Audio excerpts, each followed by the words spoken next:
హరే కృష్ణ అండి. అందరికీ మకర సంక్రాంతి శుభాకాంక్షలు. ఈ రోజున మనం సంక్రాంతి గురించి కొన్ని విషయాలు తెలుసుకుందాం. సంక్రాంతి పండగ గురించి మనకి సంక్రాంతి అంటే సహజంగా పల్లెటూరులో మనం అందరూ పెద్దవాళ్ళు పిల్లలు అందరూ కలిసి జరుపుకునేటువంటి పండగ అండి సంక్రాంతి పండగ. ఈ పండగకి అందరూ కూడా పల్లెలకు వెళ్తారు. ఎందుకంటే పల్లెటూరులలో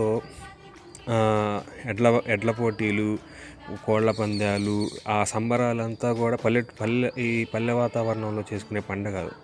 సంక్రాంతికి రైతన్నలు పంట పండించి ఆ పంట చేతికి వచ్చేటువంటి సమయం ఇది. కాబట్టి ఈ సమయంలో పల్లెల్లో చాలా పండగ వాతావరణం. గంగిరెద్దులు, ఆ తర్వాత సన్నాయి వాయించేవాళ్ళు, హరిదాసులు, ఇంటి ముందు ముగ్గులు, ఇట్లా ఎంతో వైభవంగా ఎంతో సంతోషంగా జరుపుకునేటువంటి పండగ.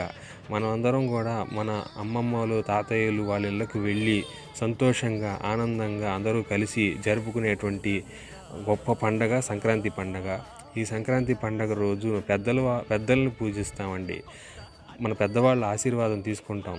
అలాగే పెద్దవాళ్ళు మన ఇళ్ళల్లో ఉండే పెద్దవాళ్ళు ఎవరైనా చనిపోయిన వాళ్ళకి మనం ఆ రోజున పాయసం చేసి పెట్టి, గారెలు, వాళ్ళకి పట్టు పంచెలు, వస్త్రాలు, చీరలు అన్ని పెట్టి వాళ్ళని గౌరవించి వాళ్ళందరి ఆశీస్సులు తీసుకునేటువంటి రోజండి సంక్రాంతి పండగ.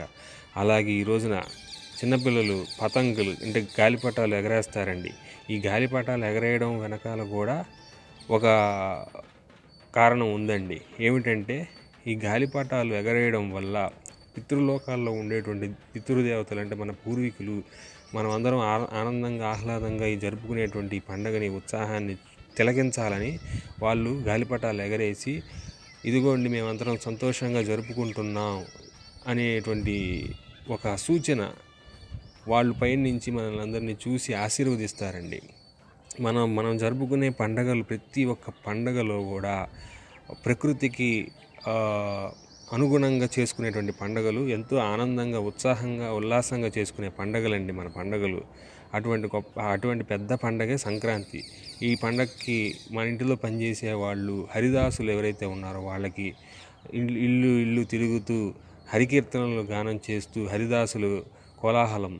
అలాగే మన ఇంటి ముందు పనిచేసే పని వాళ్ళకి కొత్త బట్టలు పెట్టి వాళ్ళందరికీ కూడా బాగా చూసుకుని వాళ్ళకి ఎంతో గొప్పగా చేసేటువంటి గొప్ప పండగ అండి సంక్రాంతి పండగ. అలాగే ఇంకొక ముఖ్యమైన విషయం నేను ఈ పండగ ద్వారా తెలియజేయాలనుకుంటుంది ఏమంటే, చాలామంది పండగ అంటే ఖర్చుతో కూడుకున్నది, దీనికి చాలా ఖర్చు అవుతుంది అని ఇట్లా అపోహపడుతున్నారండి. కానీ నిజానికి పండగ అంటే ఏమిటండి? మనం జరుపుకునే పండగలన్నీ మన సంస్కృతి అండి, మన ఆచారాలండి. మన దైనందిన జీవితంలో మనకి ఎన్నో పండుగలు ఉన్నాయి మనకి. ఆ పండుగలు అనేటువంటివి మనలో ఉత్సాహాన్ని, ఆనందాన్ని, ఉల్లాసాన్ని నింపడానికి కానీ విషాదాన్ని కాదు కదండి. బాధని, అయ్యో పండగ వస్తే ఖర్చు పని ఇది కాదండి. పండగ అంటే ఎంతో సంతోషంగా ఆనందంగా జరుపుకునేటువంటిదండి పండగ అనేది. మన సంస్కృతి అండి, మనం ఆచరించుకోవాలండి. మనకి ఇప్పుడు పల్లెల్లో జరుపుకునే పండగలు చూడండి, ఎంత ఖర్చు ఏముంది. ఇంటి ముందు ముగ్గు వేసుకుంటారు, హాయిగా ఆ బంధువులందరూ వస్తారు, కలుసుకుంటారు, అందరూ కలిసి బంతి భోజనాలు చేస్తారు, అందరూ కలిసి ముచ్చట్లు కబుర్లు చెప్పుకుంటారు, ఆ తర్వాత అంత్యాక్షరీలు ఆడుకుంటారు, గాలిపటాలు ఎగరేస్తారు పిల్లలందరూ. ఎంత సంతోషం, ఎంత ఉల్లాసంగా. దీనిలో ఖర్చు ఏముందండి. కాబట్టి మన పండగలు ఎప్పుడూ కూడా మనం దుఃఖంతో జరుపుకోవద్దండి. మనం ఎప్పుడూ కూడా పార్టీలు ఫంక్షన్లు అని చెప్పేసి మనం డబ్బులు ఖర్చు పెట్టేసి అదే ధోరణిలో ఇప్పుడు పండగ అంటే ఈ ఖర్చుతో కూడుకున్నది అనేటువంటి ఆలోచన పద్ధతిలోకి వచ్చేసామా అనిపిస్తుంది. కానీ నిజానికి అట్లా కాదండి. పండగ అంటే మన సంస్కృతి అండి. మన దీపావళి పండుగ చూడండి, దీపాలు పెట్టుకుంటాం ఇంటి ముందు, ఎంత ఎంత ఎంత ఎంత ఎంత చక్కగా ఉంటుంది.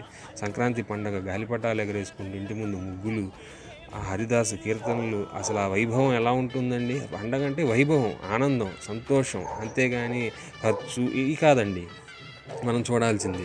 కాబట్టి అందరూ కూడా సంతోషంగా ఖర్చు ఏం పెట్టవసరం లేదండి. ప్రశాంతంగా నలుగురితో మన వాళ్ళందరితో కలుసుకొని హాయిగా విందు భోజనాలు చేస్తూ ఆనందంగా జరుపుకోండి. కజ్జికాయలు, బూరెలు, అరిసెలు, గారెలు ఇవన్నీ చేసుకొని భగవంతుడికి నివేదన, సూర్యుడికి నివేదన చేసి ఆనందంగా, సంతోషంగా, హాయిగా జరుపుకోండి పండుగలన్నీ.